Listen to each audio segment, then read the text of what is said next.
Okay, go ahead. Okay, welcome to the I&E, the Infrastructure and Engineering Subcommittee of the Minneapolis Pedestrian Advisory Committee. I'm Barb Olson. I'm one of the co-chairs. And I'm going to read you an announcement that we read. Members of the board may participate remotely by telephone or electronic means due to the local public health emergency novel coronavirus pandemic declared on March 16th, 2020, pursuant to the provisions of Minnesota Statute 13D.021. I think we just have one major presentation today. It looks like a very large project that's going to be happening in Northeast Minneapolis, and this is Forrest Hardy and Kelly Augusto from Hennepin County, Forrest from Minneapolis Public Works. So I'm going to turn it over to you, Forrest, or Kelly, whoever is going to go first. Yeah, I'll just introduce Kelly Augusto here for Lowry Avenue Northeast. Hi. Hi, everybody. Thank you for giving us your entire agenda this evening. Let me just share my screen so you can see a few pieces of information for us to cover related to the Lowry Avenue project. Can you see what I'm sharing? Okay, I see a head nod. Thank you. As Forrest said, I'm Kelly Augusto. I'm Hennepin County's project manager for the Lowry Avenue reconstruction project in Minneapolis, spanning between Marshall Street on the far west end to Johnson Street on the east limits. It's split into two phases. The first phase to be constructed is between Washington Street and Johnson Street. And then the second phase would follow that as it's laid out in the timeline on this slide.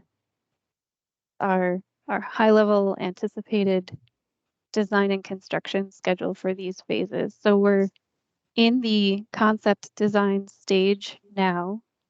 We've developed a couple of concepts that we're starting to roll out for public comment. We had a virtual public workshop for sharing this information last Thursday that is recorded and will be available on our project website soon.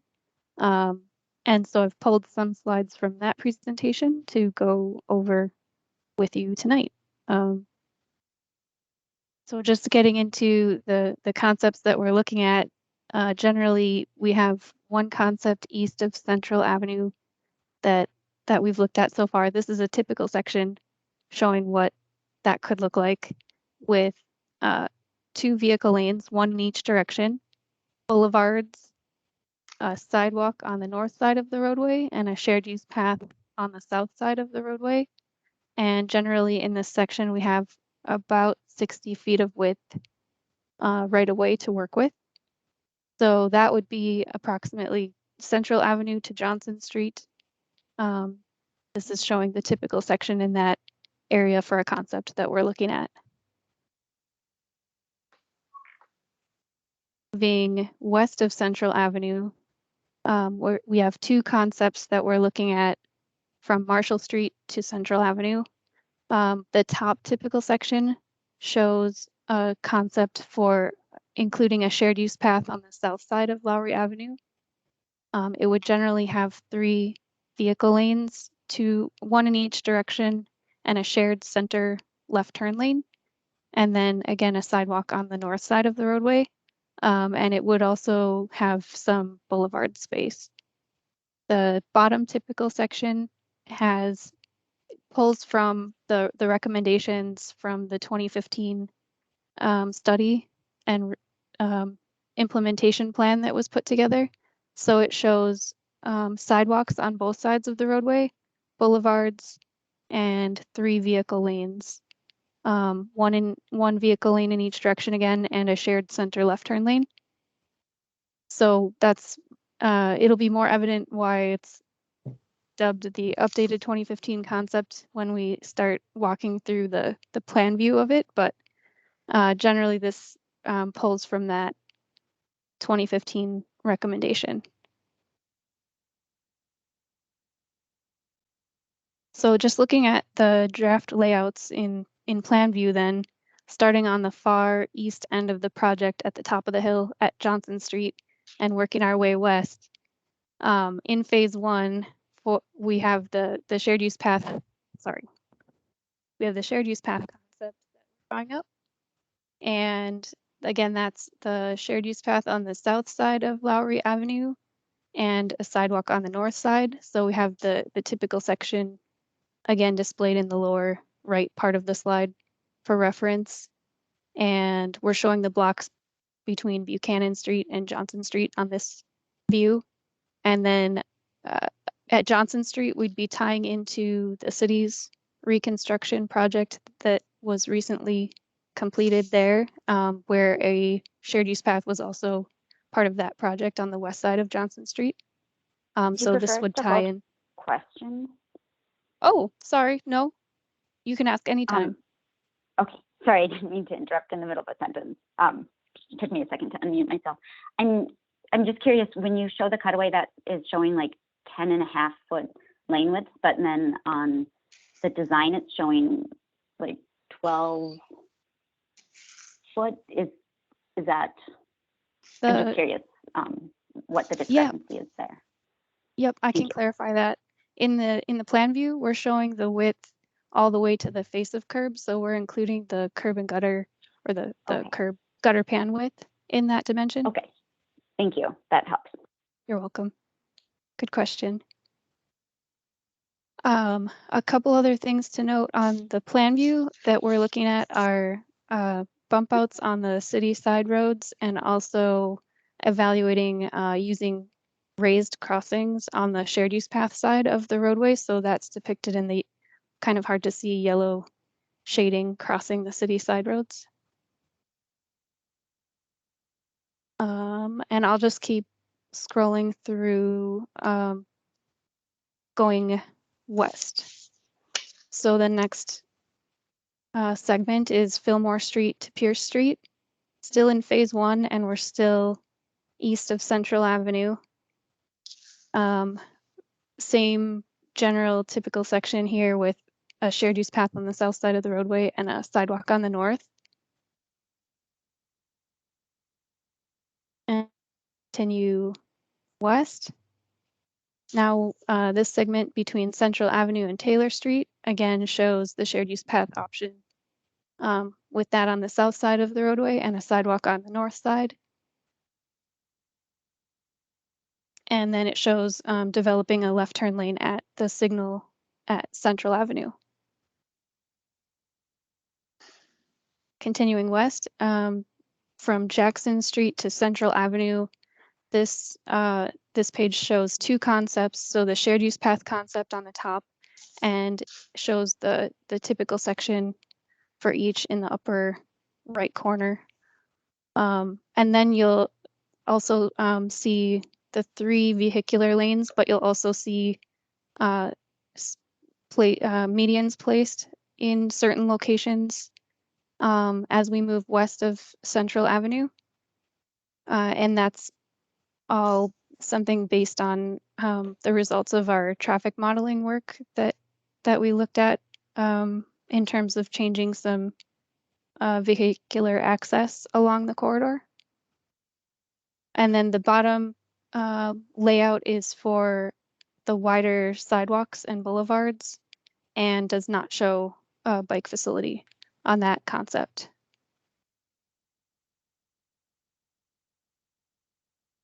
Continuing west, this segment is from Howard Street to Quincy Street, and again has the shared use path concept on the top and the wider sidewalks concept on the bottom. And again, you can kind of see where there are medians shown at select locations. Will those include crossings for pedestrians? Thank you for reminding me. Yes, they're not shown in these views, but we would provide cut throughs in the medians for pedestrians. Yes. And for bikers as well. And bicyclists. Okay, thank you. And does that hold further west as well? Or you'll state if it changes at other medians? It would be, if there's a median crossing a city side road where we're showing sidewalks coming up to that, we would need a cut through in the median. So anywhere there's a crossing, we would put a cut through in. Okay, thank you. You're welcome. And then this segment from Washington Street to Madison Street is about the end of phase 1 and the transition to phase 2 on the west side of the picture here, where my cursor is. And we have the 2 concepts shown here again, shared use path on the top view and wider sidewalks on the bottom view.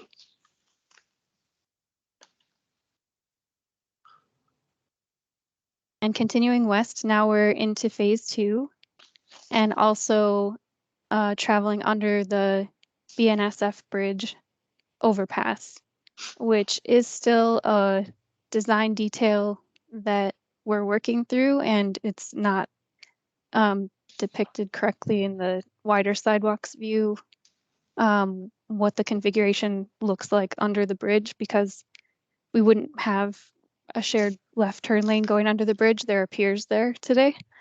So the top view depicts that the way we want for now, while we're looking at the possibilities there. But currently there's bridge piers placed such that there wouldn't be width to provide a shared use path facility under that. So that's something that we're still looking at and would need to coordinate with BNSF.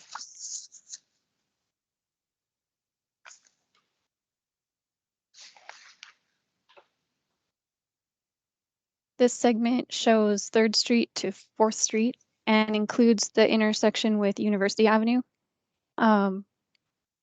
This is shown following the shift in the alignment on Lowry Avenue that's shown here follows what was proposed in the 2015 work as well, in terms of shifting it south.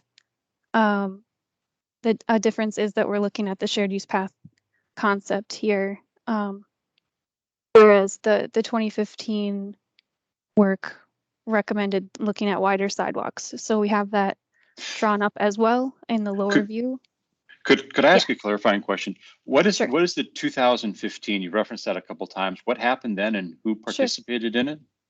There was a framework and implementation study completed in 2015, and it was basically a plan that put together a bunch of public engagement on looking at concepts and data at the time on Lowry Avenue, and resulted in concept recommendations for what Lowry Avenue could be configured like, and was the basis for how the county applied for funding for these 2 segments of work on Lowry Avenue. Great, thanks. You're welcome. And there's information about that on our project website. So if you go to this link, which I can post in the chat, you will see project history. Okay. It talks about previous plans and studies, and talks about the corridor plan and implementation framework, and takes you to that site as well. Great, if you'd thank like. you. You're welcome. I have a question. Why is the roadway being shifted south in that section? Are you buying right away on the south side, or what's the reasoning for that? A big part of it is looking at the truck turning movements today versus how we could better accommodate those by making changes to the alignment with Lowry Avenue. Also with narrowing the number of lanes, doing a 4 to 3 lane conversion makes the turns a little bit more challenging as well.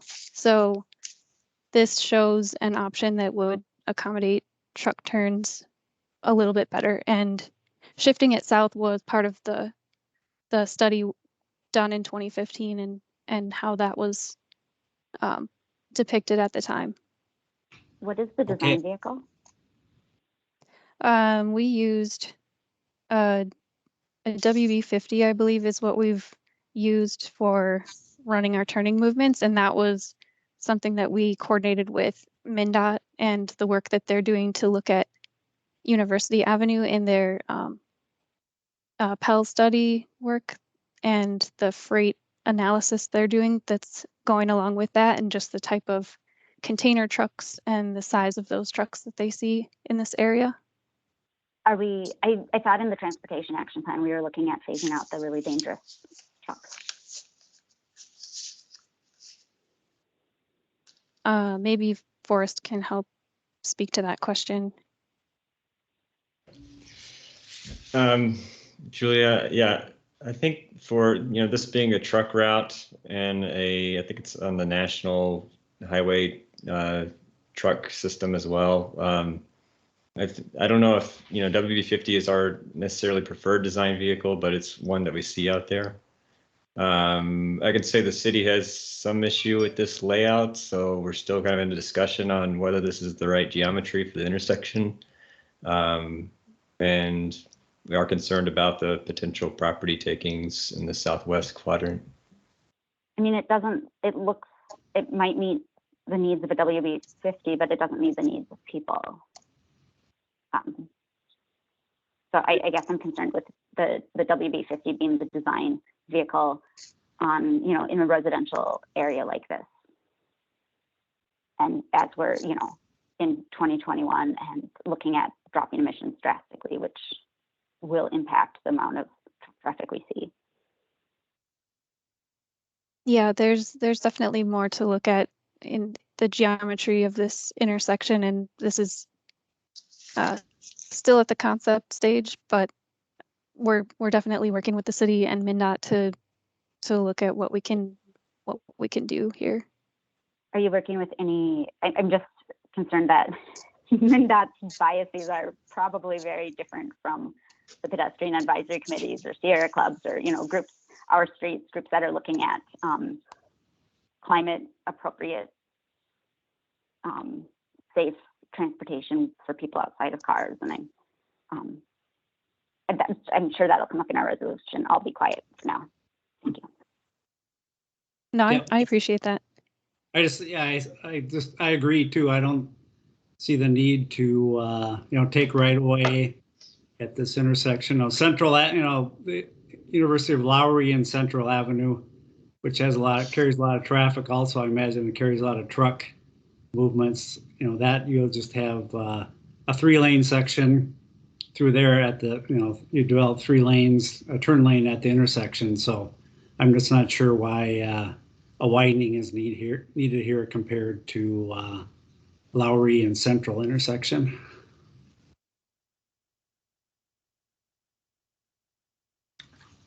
These are good comments to hear. I can say, since this is part of phase 2, we have a little bit more time to look at the design of these areas, but we're putting concepts together spanning both phases now, just thinking they need to work together generally. So just trying to get an idea of what from a shared use path or sidewalks configuration, what we'll want to move forward with when we get into these details. Kelly, I have one question too. Why for the western section of the project, the second half of the project, why are there 2 concepts up for that? What was the deciding factor in presenting 2 concepts for that as opposed to the single concept for the eastern section or project 1, the first part of the project? Yeah, I think there's just with the 2-lane configuration east of Central Avenue and just the fact that we have a little bit more boulevard space for the sidewalk and a shared use path on that side, there's a bit fewer trade-offs to consider there in terms of being able to fit the shared use path option in general. I think west of Central, it's just a bit tighter space to work with, and we have 3 lanes of traffic generally, and in trying to, I think the 2015 work, the recommendation didn't include a concept with bike facilities. It had a concept with wider sidewalks. And so just with all the policy and plan changes at the city and county level since 2015, and taking into account that it's part of the all ages and abilities bike network, we're just laying out another option west of Central Avenue that would be a way to incorporate bike facilities, and we think would be the best option to do that if we were going to. Well, I agree. I think it does. My question comes from the fact that if you're offering a bike facility on the eastern section, it seems only reasonable that you offer one on the west part, or the section 2 or project 2, because if you're riding a bike along Lowry, you want to have a place that you can be throughout the whole process. It's a long street, and it's I just think that's a good idea. So that was my question. That's why, but I understand. I appreciate your answer. Sure. Yeah. And I think it'll be helpful to have a feel from this committee on which concept you're leaning toward as well, as we work through the process and collect input from the public here at this stage. But kind of just want to be sensitive to all the work that went into the study before, and also recognize changes at the city and county since then, and look at this other option here. Okay. What is the right-of-way change from the east end to the west end for the width? It really doesn't change. We're just allocating it a little differently. It's generally 60 feet on either side, but we have, just a different vehicle lane configuration as you move west of Central Avenue. Okay, thank you. Sure. I think I'm on 12. Yeah, I only have a couple more segments to look at here, but it's the same as we continue west toward Marshall Street, essentially, that we've been looking at here. So this is from First Street to Second Street, the same 2 concepts. And then the last segment ending at Marshall Street on the far west limits of Phase 2 to California Street.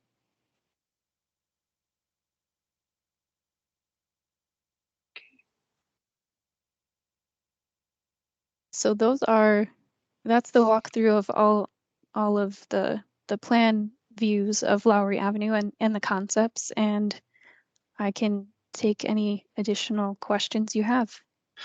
I have one just for the minutes, and I just want to make sure I capture this. Between the east and west portions, what are the 2 or 3 distinguishing features? One is what, the 2 lanes versus 3, right? Yes.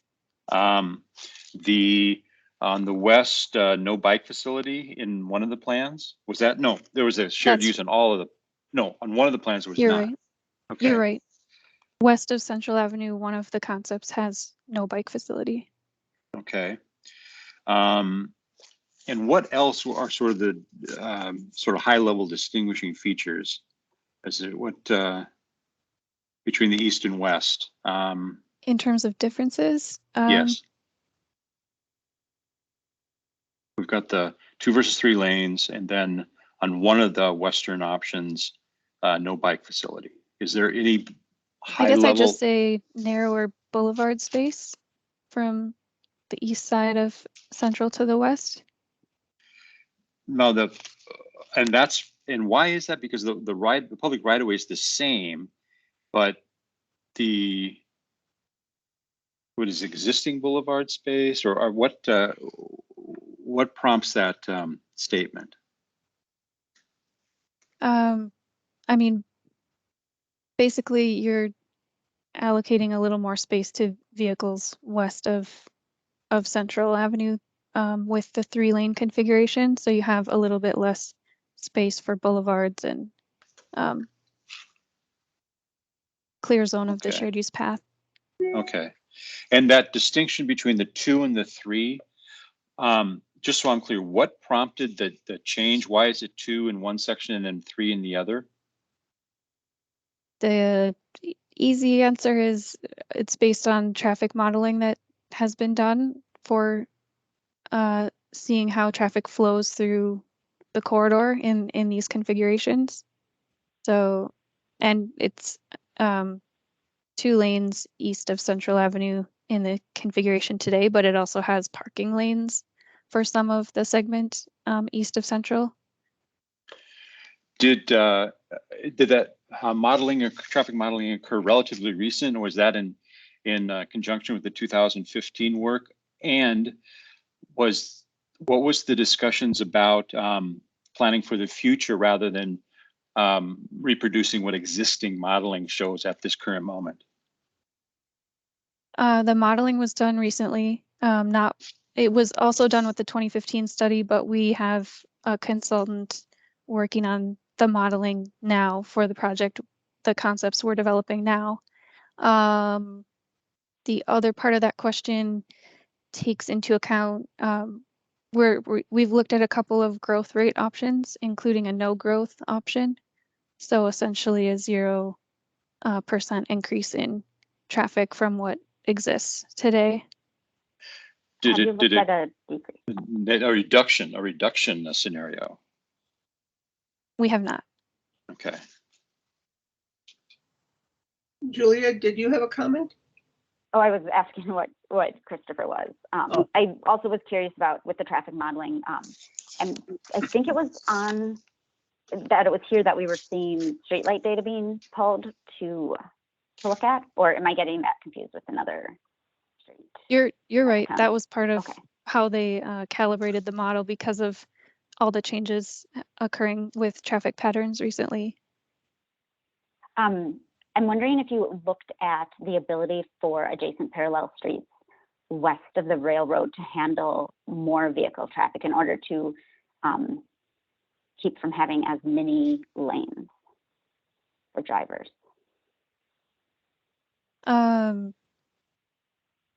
Our traffic modeling was done, looking at the network to an extent surrounding Lowry Avenue. I can't speak to all the specifics of that exactly, but I know that it influenced, I'm going the wrong way in my slides, sorry. It influenced how medians were placed in the layouts west of Central in terms of how traffic flowed in the network of city streets feeding into Lowry Avenue. And does that include viewing them as having potential capacity, or is it more about funneling vehicles onto this community corridor?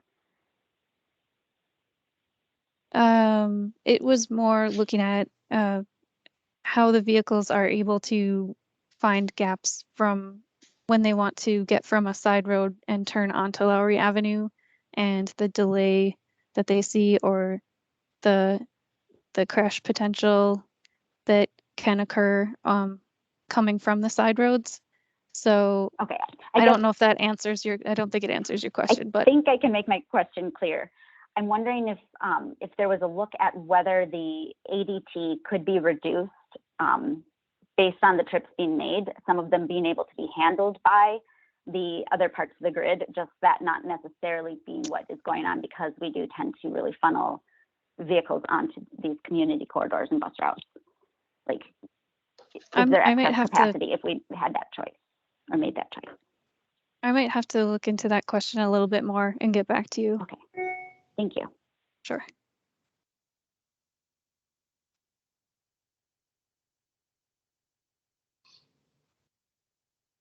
Are there other questions for Forrest or Kelly, or comments about the project? I do have more. Okay. I'm wondering, I just wanted to confirm that we have crossings at 1st, 6th, and 7th.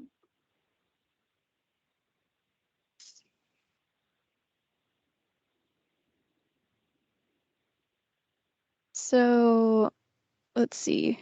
And again, we don't show that level of detail on the medians as they're depicted in these layouts, but that is a detail we can look at in providing cut-throughs at those locations. You said 1st, 6th, and 7th. Oops, I'm going the Yeah, wrong and way again. maybe my other question is, we're seeing driveways, but we're not seeing pedestrian ramps. And I'm just curious, like, is that a programming thing? Or it's making it a little hard for me to assess what's going on without having that.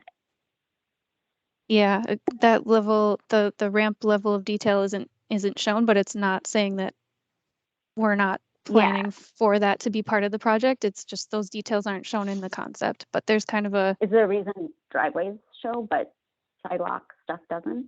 Is that how it's programmed, or is that just? I mean, it's not shown in terms of exactly depicting where the truncated domes and things would be, but I mean, we're showing space at the corners to be able to work out those details or provide for those elements. So even when there's grass across showing on T intersections, we can expect that every T intersection will have all three of its crossings. You're talking through the medians then? Correct. And yes. Okay. So then 1st, 6th, and 7th would all definitely, the railroad does not impact the crossing at 7th.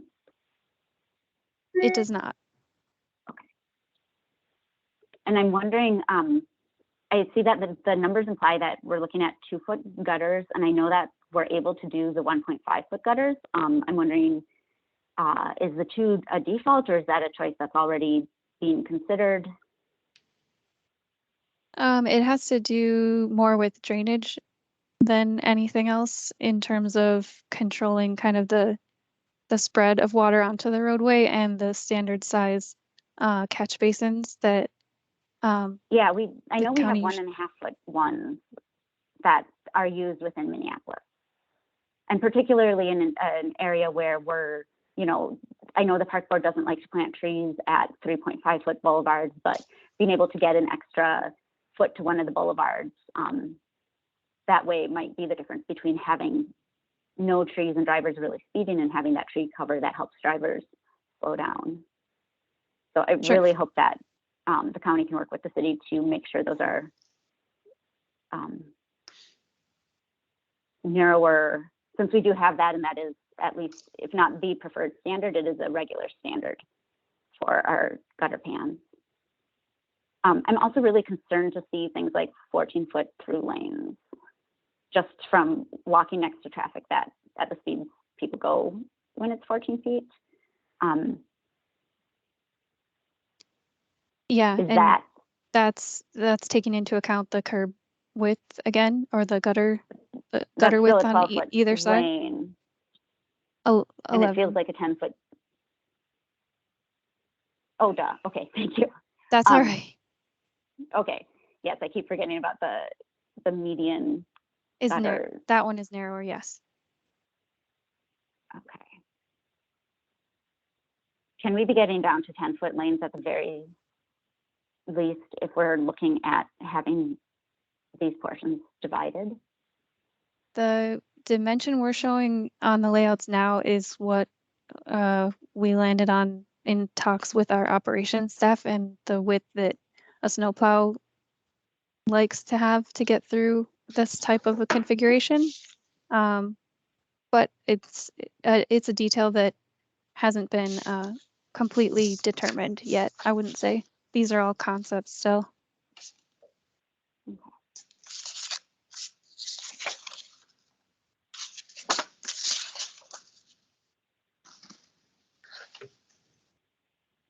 What are the other options you might be exploring for where to go? University.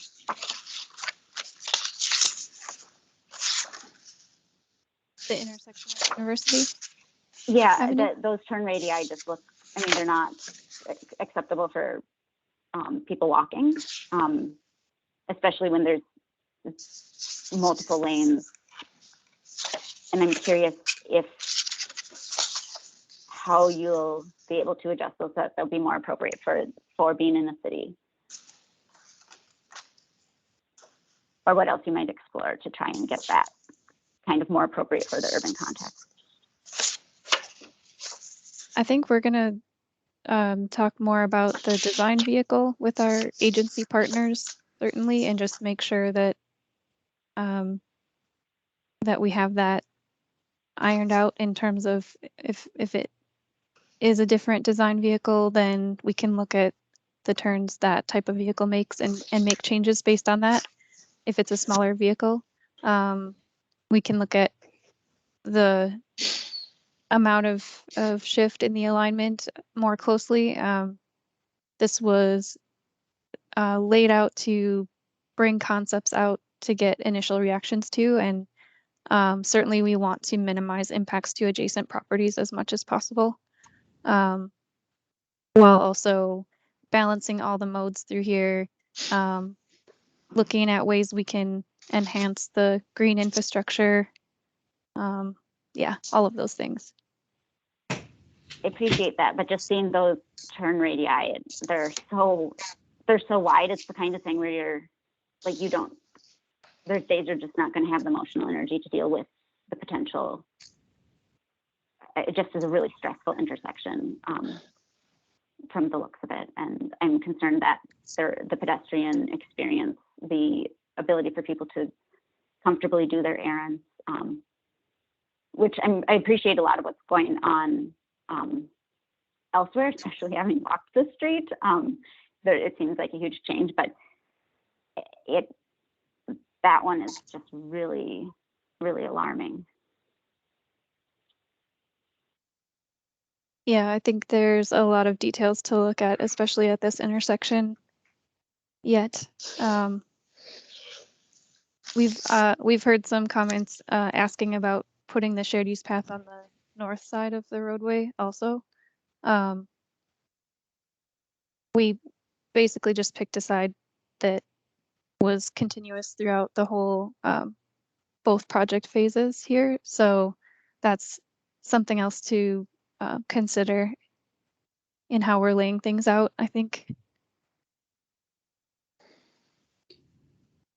Yeah, I guess I'll just add in, again, as I mentioned before, Central Avenue is a trunk highway. Intersects with Lowry, there's no widening or right-of-way taking proposed for that. So why is University different than Central? Because to me, there's similar intersections, so I would think they'd be designed in a similar manner. They are similar intersections, and the truck turning movements, leaving Central, generally the curb lines where they are today is about, it's kind of the constraint that we're working with right now, because of the adjacent properties. This intersection is kind of near the split between a couple of slides here, but here's Central Avenue. So we're kind of narrowing up Lowry Avenue on the west leg because it's got 4 lanes today. So it's essentially got 2 lanes for a truck to turn into today. But yeah, we wouldn't be able to shift the alignment of Lowry altogether in here just because of the constraints with the buildings and everything. But obviously there's properties at University Avenue that we don't want to impact either. So yeah, it's something that we need to look at a little bit more closely and see how we can minimize those impacts. Okay. Kelly, you brought up a good point on Tuesday. I want to bring up too regarding the trail on the south side. It connects to Johnson, which has a 2-way on the west side. So Yes. I think that's a good rationale for that. I think that's why we started with it on the south side of the roadway and to just keep it on one side through both phases. Yeah. Yeah, I agree. As we're installing these, the main thing I think about is snow in the winter. and the difference that you end up with between the north and south sides of streets really often, at least on the sidewalk. And I don't feel like I have a preference, but I'm just wondering if we're starting to see any difference between that, given that our bike lanes are cleared by the city and our sidewalks aren't. Is that an advantage to putting on the south then? Because then we get something cleared on the south, where the north side, the sun will do more of it when property owners aren't? Or are there any observational notes that you could add to north versus south for winter use, for shared use? I can't speak to that exactly. No, I've heard people ask about putting it on the north side because it could receive some more sunlight and melt easier that way. But yeah, we were looking at how this would connect to the Johnson Street Trail for the most part, in how we placed it on the south side. Not necessarily coordinating maintenance activities yet, or how the sun would hit it here. Okay. Also on the winter question, I definitely have noticed that medians, as I've been walking just so far this winter, medians are not consistently cleared. And I'm wondering if you can address choosing to have a median rather than bump outs at these crossings, like at Madison or Quincy.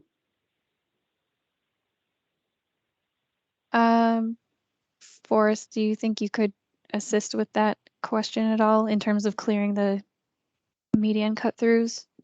If that's been an easier maintenance work for the city, or looking at bump outs would be? Yeah, we haven't quite identified the maintenance regime for these medians yet, whether it would be city or county. City has other cut through medians across the area that we would kind of clear once we get done with kind of residential streets and stuff in the area. But it's not something that's typically a high priority by our maintenance department, from what I understand. Yeah, would it be possible to see this with bump outs rather than a median? At least it'll get cleared immediately, or whenever the street does, if it is bump outs. And it may not get cleared at all through the winter if it's a median. That's my concern, at least as we've seen it practiced within city maintenance priorities. That's a good question that we can continue discussions with the city on. You're talking about bump outs across Lowry? Yeah. Yeah. Since that's instead of the median. median. The median, yeah, like the median is taking that space, I guess, like 3 to 4 feet, and on each of them putting it so that the crossing is narrowed the equivalent amount, but it ends up getting cleared in the winter by default. I think bump outs, just the difference, they wouldn't change the traffic patterns at, for instance, Quincy, like is shown on the screen here. I mean, you wouldn't have the ability to change the traffic pattern the same way. What is the goal in changing the traffic pattern specifically? Actually, it operates quite well for vehicles with this configuration and where the medians are shown. So the goal is essentially to be reducing left turns? And safer, yes, that's right. Okay. I just want to jump in, Julia, just because I see Jason using the raise hand function. If you want to jump in, go ahead. Yeah, I'm here to support Kelly, but so I'm Jason Stovall with Hennepin County. I'd say, yeah, you can do bump outs on Lowry, but then it does not restrict the left at those intersections. And these medians also produce kind of what you were talking about earlier, Julia, encouraging people to use the side streets instead of getting on Lowry. So we're making them right in, right outs. Yeah, So I appreciate that. And I think it's like, I'm thinking about the winter context. If we're kind of default forcing people away from this narrower crossing to the 3-lane, and I'd love to see what kinds of creative solutions there might be that would allow plows to be fully clearing where pedestrians are without returning those left turn motions, and what kinds of things you all might come up with if that might be possible for in the future for us to see for this project.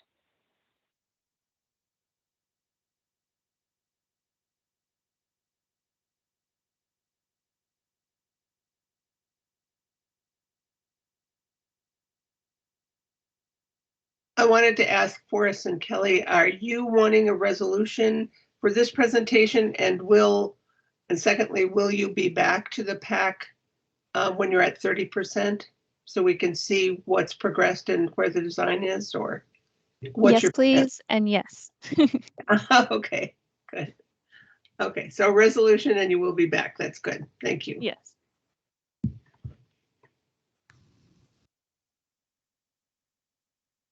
Any other questions or comments? I really appreciate how big of a change it looks like it'll be. I mean, it's absolutely a hellscape right now. So it's good to see improvement like this proposed. I think appreciate it that. could be tightened up to be really amazing. It's a big project. Yeah. Okay. If there aren't any other questions or comments, I want to thank you, Kelly and Forrest, for being here and presenting this really big project that's coming up. Thank you very much for the time on the agenda tonight. And did you put into the comments the link to the page? Did you do that? Yes, I have a link to the Lowry Avenue project website in the chat right now, and I'll also add a direct link to the comment platform that's live right now, where you can go and look at the two concepts and zoom in and out and place comments right in the portion of the layout where you have a comment to make or share. Great. And please share that with your friends. Okay. All right. Thank you very much. Thank you all. Have a good night. Thank you. Thank you. Thank you. Are there any other announcements or other questions to be brought up for our meeting?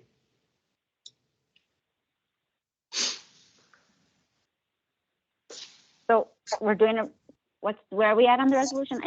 My brain might have blanked out there for a minute. Christopher, are you working on the resolution? Not at all. There's enough moving parts in here that things are different plans and different considerations, and still working with Minnesota and the city. I don't know what to write. Yeah, it's a huge project. I think a resolution is important. So I don't know if we want to take some time now to get some like broad strokes for that, or if a team wants to start on it. And it frankly, in my opinion, doesn't have to be complicated. I think there's a couple important things, like globally, what do you think? And then specifically between the two, there's two sections sort of horizontally, right? And then there's also bike lane or not. And then there's intersections. So even as I started talking, that is kind of a lot. But I think it's important to weigh in because it's a big, important project. Then I think we should weigh in on how they laid out the field. And how they laid out the field is that they are basing this on the current size of snow plows, a large size of intra-city truck. They will take private, property to accommodate truck turns, and that they're based it on planning on motor vehicle traffic growth. I think we're boxed in because, I mean, this is what I've talked about before. 90% of this is done. We're at 15%, but we're actually at 95%. We're just dipping around the details on the edges. I mean, as long as you're going to accommodate full-size vehicles, full-size trucks, snow plows, and increase the capacity for motorized transit, I don't know. I mean, yeah, put in a bike lane. Let's get that. I would like to. I agree with you, Christopher. I think calling out, like, it all seems so far from the guidelines that need to be centered as we're making roadway decisions, and to hear that there's no reductions being modeled even after the transportation action plan, to hear that the design vehicle is the WB50, which I think is that the biggest one? Or it? There's a WB62, which is the real monsters. Right, but it is worth noting that it's bigger than any design vehicle in our design guidelines for the city of Minneapolis. Okay, it is. Yeah. Okay.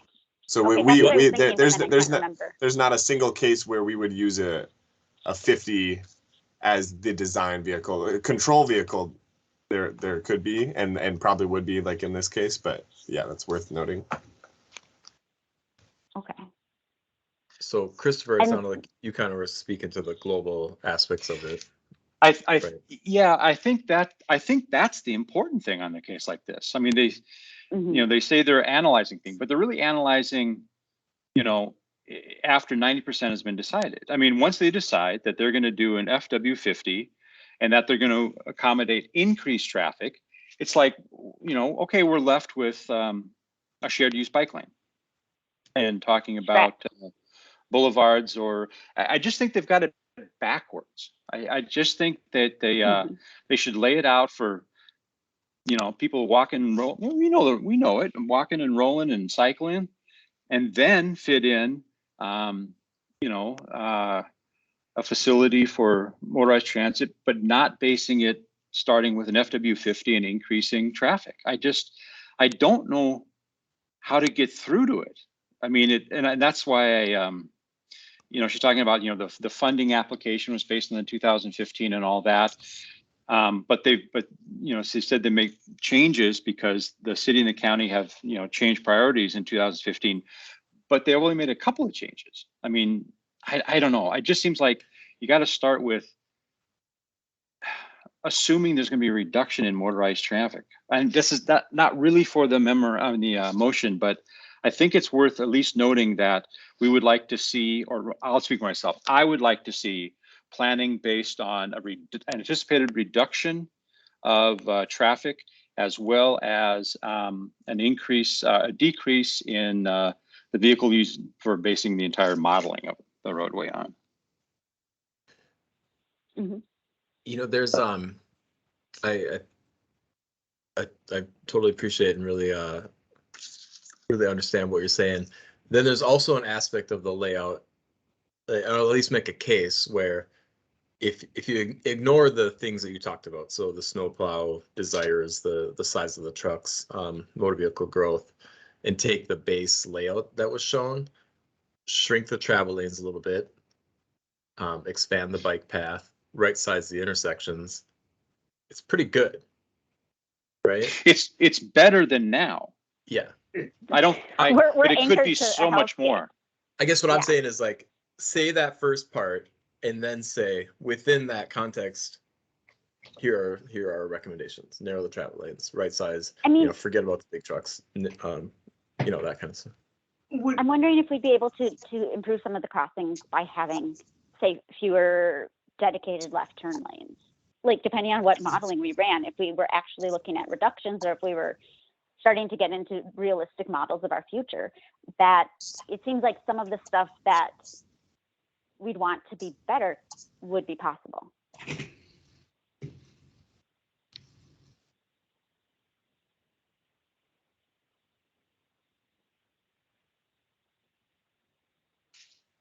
What are the transit lines down Lowry? Is it the 86? Isn't there a couple? Is the 32 still active? Oh, the 32 is one. Yeah. Okay. The 86 is over towards St. Paul, I think. The 32 is the one that goes, like, between north and northeast, Yeah. and It it like runs stops like running every- at 7 p.m. Yeah, it runs every like 2 hours on every other Tuesday or something. Yeah. Yeah. I've missed it before, and Oh. it's like, okay, I guess I'm just here now. Well, That's Well- your life. well, how about this? How about I take a stab tomorrow? I've got something at 7 o'clock tonight, and then I've got a 9 o'clock tomorrow. But how about I take a stab at drafting something? I visualize it in 2 general parts: an introduction, sort of encapsulating in a cogent and respectful fashion of what I was talking about, and then shifting to with what Matthew counseled. With that being understood, for the plans presented, we support. And then that's where I could just use a little bit of help here tonight. Can we, obviously narrowing the through lanes a bit, right sizing the intersections, adding the shared use bike facility. Was there anything else? Did we want to mention specifically the medians or not? I don't know, maybe just asking what they're going to commit to around winter. Because I don't think the median is something that I feel comfortable weighing in on for what solves the problem, but just an observation of the problem more. I'm almost tempted just to omit it, just keep it Okay. high level, just the 3 things. And then what I'll do is I'll send it around to, trying to think if I got everybody written down who was here. And I have a tentative thing that I was working on while people were talking, so I will send you that, Chris. You can look at that. Great. Do yours. So I'll send that tonight. Excellent. Yeah, like I I say, I'll think take it. also we should specifically mention the university intersection that Mhm. we're concerned about the widening and the right-of-way acquisition. Mhm. Okay. Especially since we don't even, like, the city will not, I guess this is the county, not the city, but like on Hennepin south of 31st, the sidewalks ended up being super narrow because the city wouldn't even, I forget what it's called, but take the right of way that exists, but people had encroached on. They wouldn't, they just were willing to give up pedestrian space. And that's where they took the space. It wasn't spread across all modes. So seeing that there's not a willingness to protect, it feels very wrong. I forgot to ask about, because it all comes down to money. And if the application, she mentioned the application for funding was partially based on the 2015 work, but I would like to see what strings were attached to the funding source. I mean, again, it's, writing the grant request or writing the funding request is where the real work is done, because that gives the broad brush strokes of limitation that we sort of work around the edges.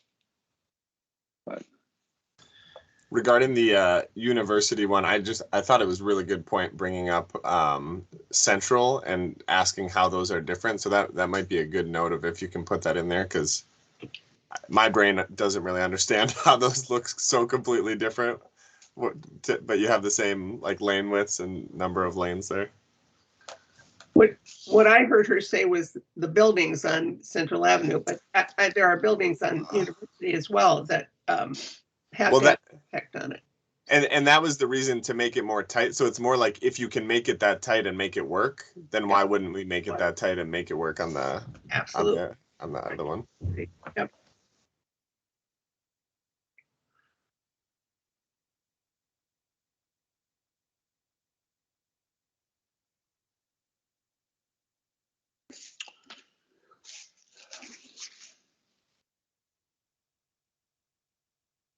If we were curious about a similar bike lane and how it ends up functioning and getting cleared in the winter, what would be a good one for us to be paying attention to?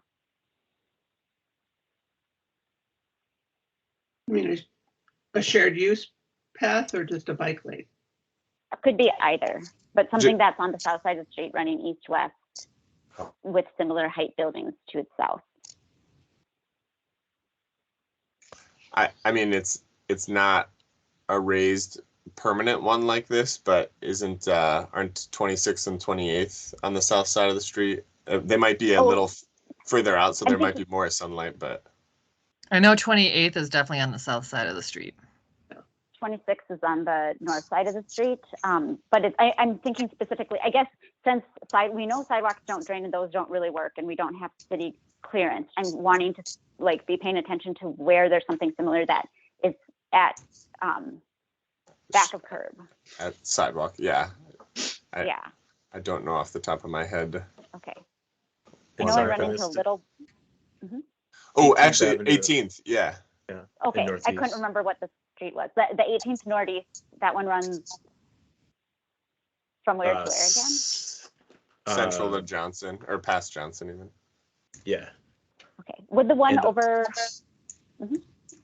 No, go ahead. there's one by a school that's not super long, somewhere east of Nicollet, maybe east of Chicago, on 24th or 26th. 28th Street around 28th. 11th and 12th, Yeah. Would that be similar as well? probably. How about 57th Avenue North? Can't picture that one. 57th? Yeah.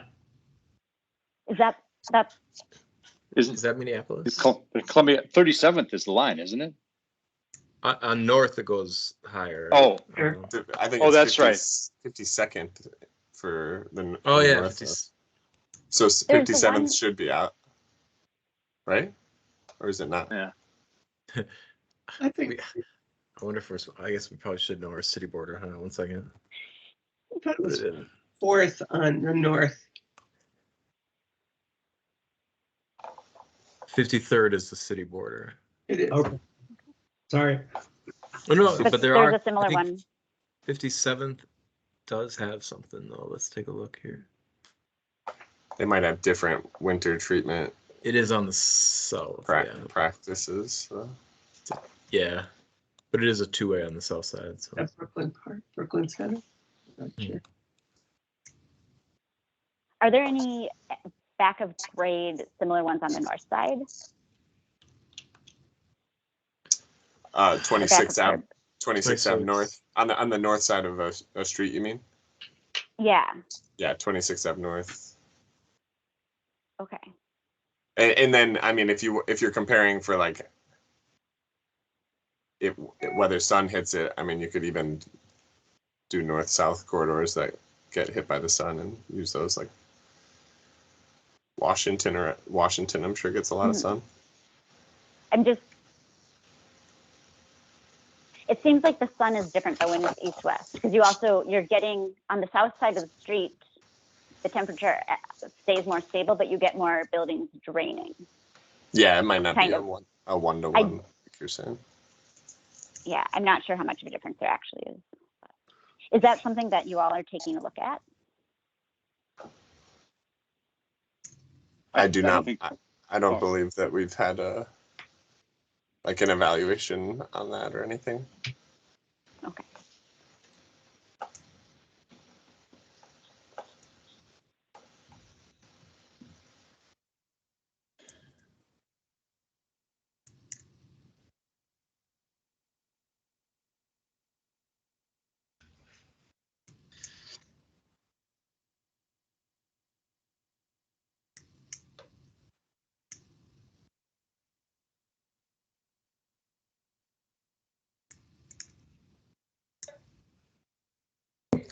Do y'all want McDonald's? Oh,